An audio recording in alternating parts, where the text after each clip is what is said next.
What is up, Rad Potential YouTube? Welcome to today's video. We're going to be giving the RADX7 an altitude adjustment. As you can see, got a little bit too much drag stance in the back and a little bit not enough road race stance in the front. And we can't fit these big old meaty tires in the front. So, we've ordered some parts. We're going to show you how to lower this thing. We've got a set of Techno Toy Tuning Weld-On Coilover sleeves for the front of this car.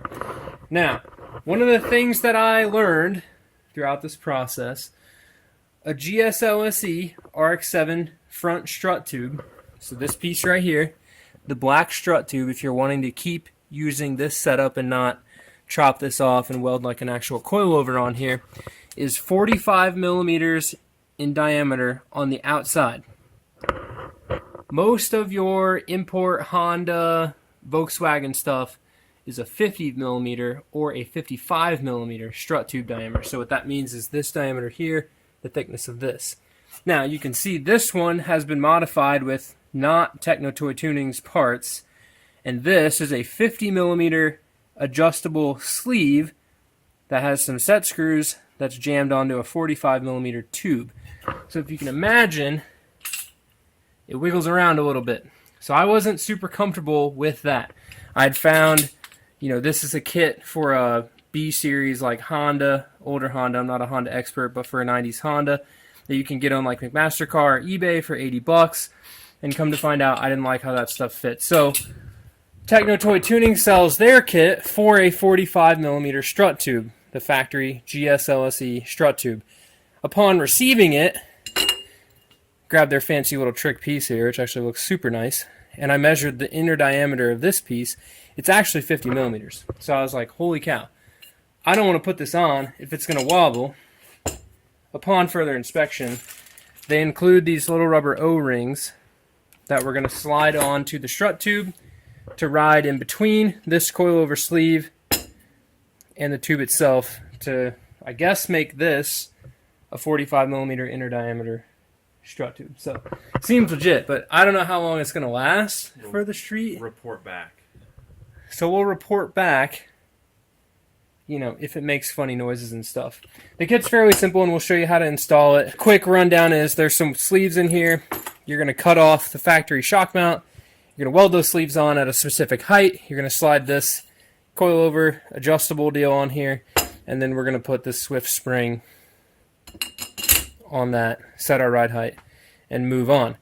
Now, the back of this car has a stock 4-link with a Watts link. I've got poly bushings in all of it for now, stock geometry. Currently, we're sitting on a set of Racing Beat red springs. Those springs are super popular to buy for your first RX7. I've ran them on a bunch of them, and you get, most of the time, they don't lower your car.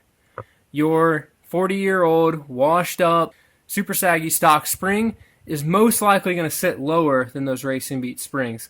So, this is that height right now with the Racing Beat red.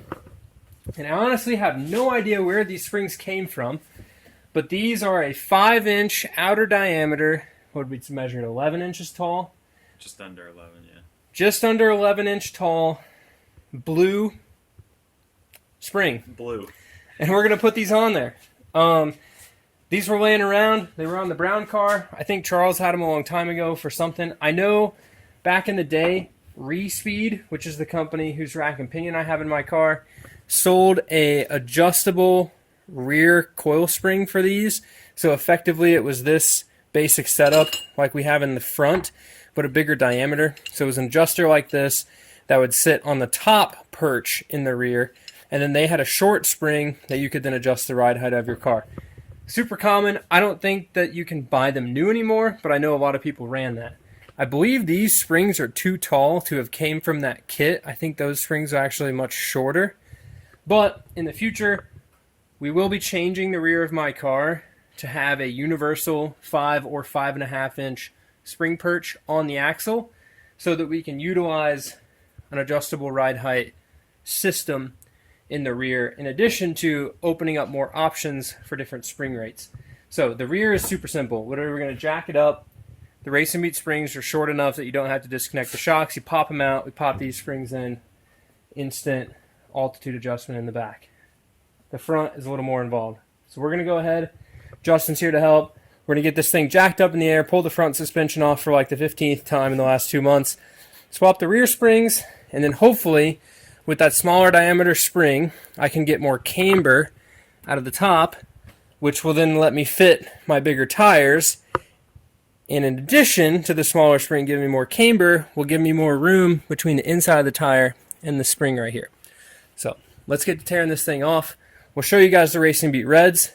And if you didn't notice, the car looks like a car because it's got all the body panels on it now.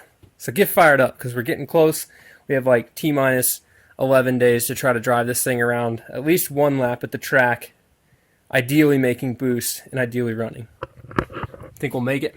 Yeah, we're going to do it. Fun fact about 1979s. I don't think anybody got the previous bumper trim question right, but if you have an early 79 in the States, your hood prop is on the right side of the car and it mounts to the hood. So a little catch down here, and then this will flip up and clip in right there. So once we're at this point, you got the car jacked up, strut mount off, wheels off, lower control arm off.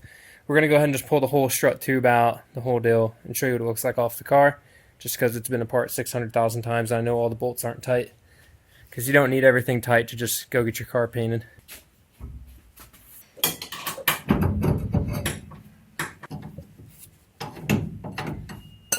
Under the strut. Alright, so don't be alarmed, guys. You probably won't see a lot of this stuff on your car.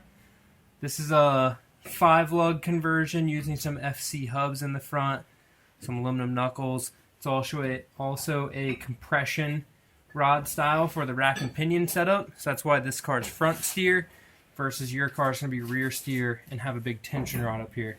So you just need to separate your lower control arm from the strut so that this piece is hanging like this, and then take it off at the top, slide this out, and that's what we'll be welding the springs on.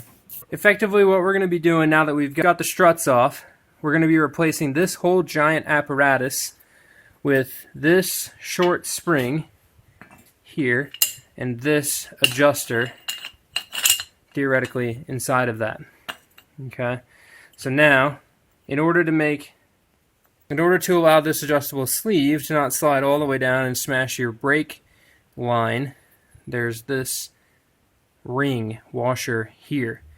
This washer will slide down onto this.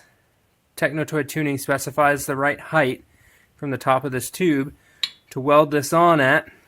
You'll have to cut this one off, weld this one on, reassemble as if you were just replacing this spring. I think we're going to have to pull the shock nut off, which is this, and pull the shock tube out while I'm welding this on, just to not heat the shock up, hurt anything inside our shocks.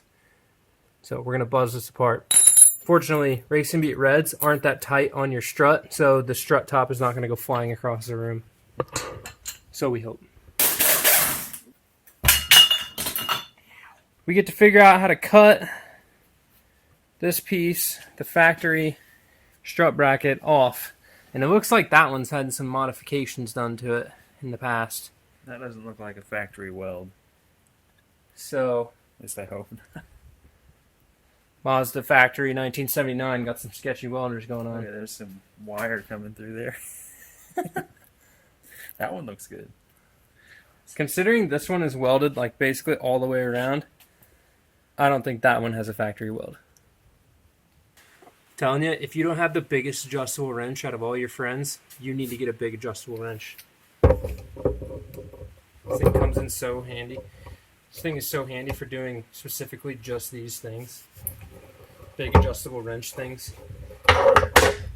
So slide this nut off right here. Shock will pull up out of here. If you're lucky like me and your shocks are kind of blown, you get a bunch of oil that comes out on there, which will likely start on fire when I start welding on it. Another fun fact, if you have a 1979 or a 1980 Mazda RX7 and you go to put Racing Beat Red springs on it, the 81 to 84s, the spring perch is actually 1.5 inches lower on the strut tube than for a 79 or a 1980. Fun fact.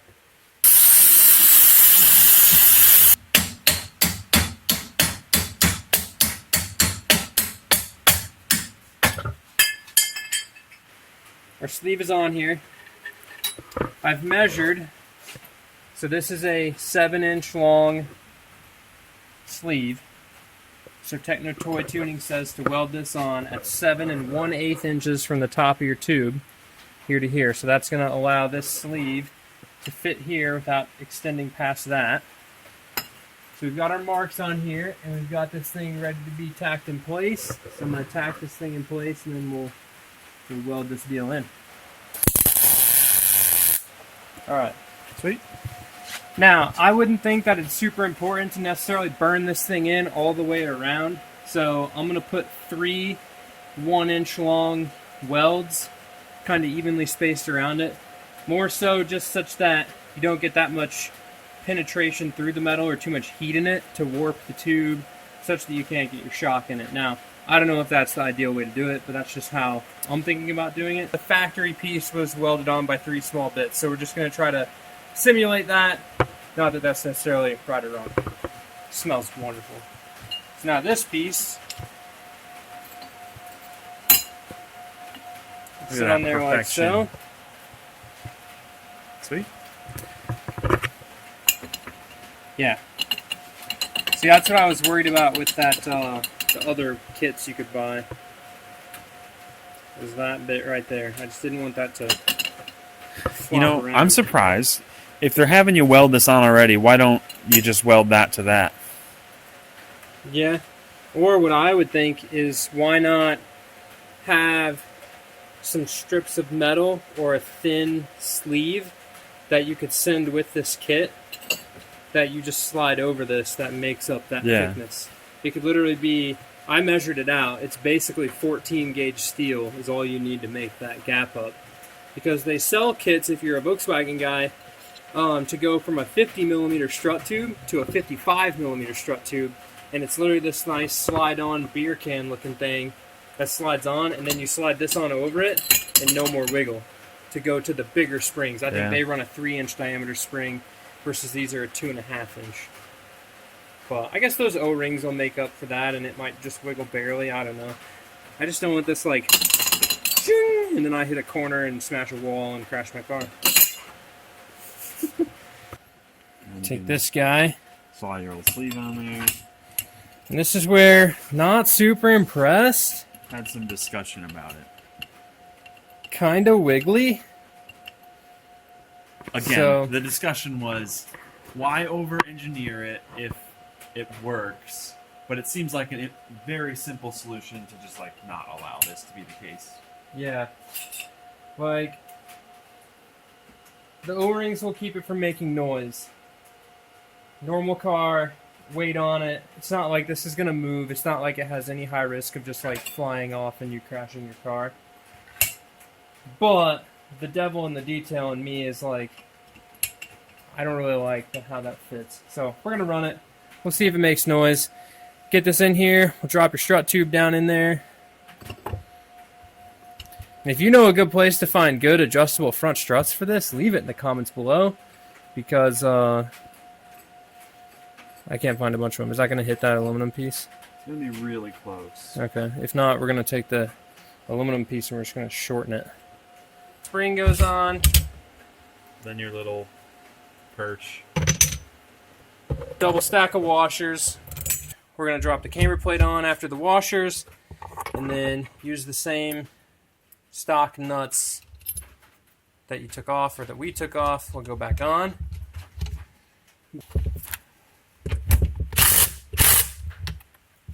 Perfect. It's your finished strut assembly. And some of you, you're like, holy cow, what is all of this looseness for?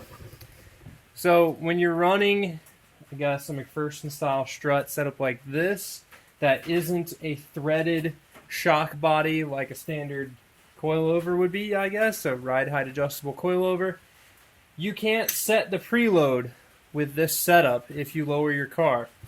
If you want to keep your car at the stock height, you raise this spring up all the way until your shock is extended, and then you can set your preload on your spring. You could get a helper spring. It's a shorter spring with not a high spring rate, and that would make up for this difference and keep your shock extended. And then when you set the car on the ground, that shorter spring would be compressed and all your ride height would go into this spring. So it's kind of a little sketchy for the not race car, not been around a lot of cars guy, but even on my yellow rally car, the springs I had on it were a little too short, and you can make up for this same gap right here with a limit strap to prevent the shock from drooping past floppy spring weld. So once you've got this done, gas on your ride height, bolt this deal back into your car, set your car on the ground. You're going to start adjusting this up and down to set the ride height of your car, and then tighten it all up and you're done.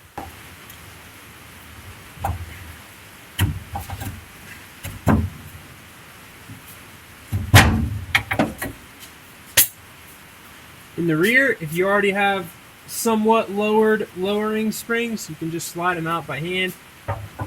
Take your new ones and slide your new ones in. You're going to have the same thing happen back here where the spring's not going to have any preload on it. You don't have any sort of adjustment. Typically the bump stop's going to keep this spring from popping out. I know on the white rally car I had clamps and flat perches on the axle that held the spring in place even though it wasn't long enough. Alright, so we gave this thing an altitude adjustment. Now instead of being able to fit my whole fist in here, I can do like 3.5, well, I guess kind of 4 fingers. It needs to be lower, but this will be fine for now. We have the springs. The front, as you can see, dumped the camber, so now my vert wheels look hella sunk, which they are actually hella sunk. And I'm running into an issue where the wheel hits the spring real bad.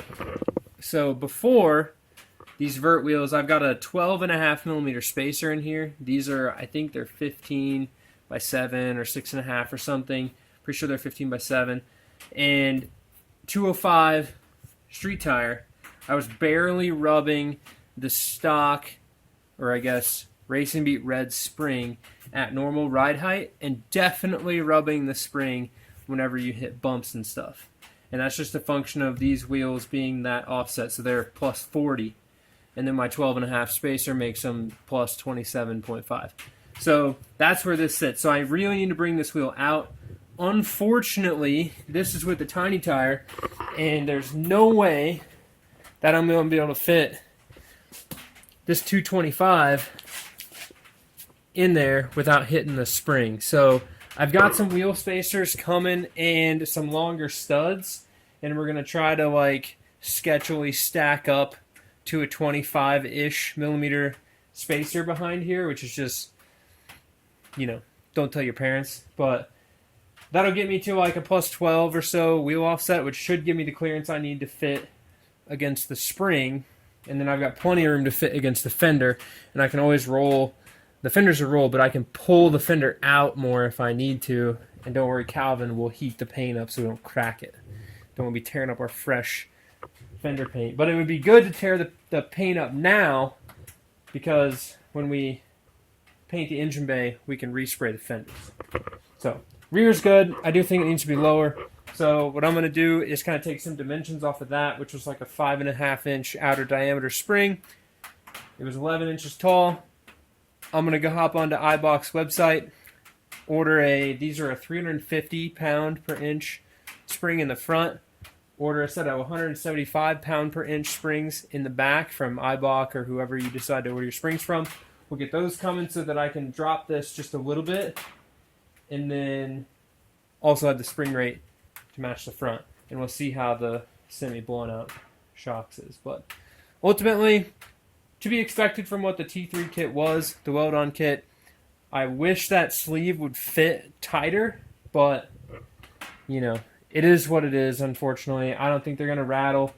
You know, I don't think it's necessarily a bad product, but by any means, I wish that would fit nicer, and I wish it would just be a little bit cleaner. So with that, that's us installing some coilover conversion on the RX7, and honestly, it only took, what, could have had that done in 2 hours maybe, hour and a half. We did other stuff. And it's yeah, we were filming around. We put all the inner and outer door seals on here, or window felts and stuff on, all fresh stuff, so that's good. And I got to spend a whole bunch of time prepping and cleaning to paint all the window trims, so that'll be in the next video. But at least we got this thing looking kind of proper. You can't really roll it now because the wheels are touching the springs, but stoked that it's actually a whole car, and Justin came over and helped for a little bit on this rainy Tennessee night. So, what do you think overall out of 10? Impressed, not impressed, happy with the RADX7? This is kind of the first time you've seen it with... Impressed with the car, looks sick. Yeah, it's sick. It looks proper. The stance is proper. It definitely could be lower, but it looks good.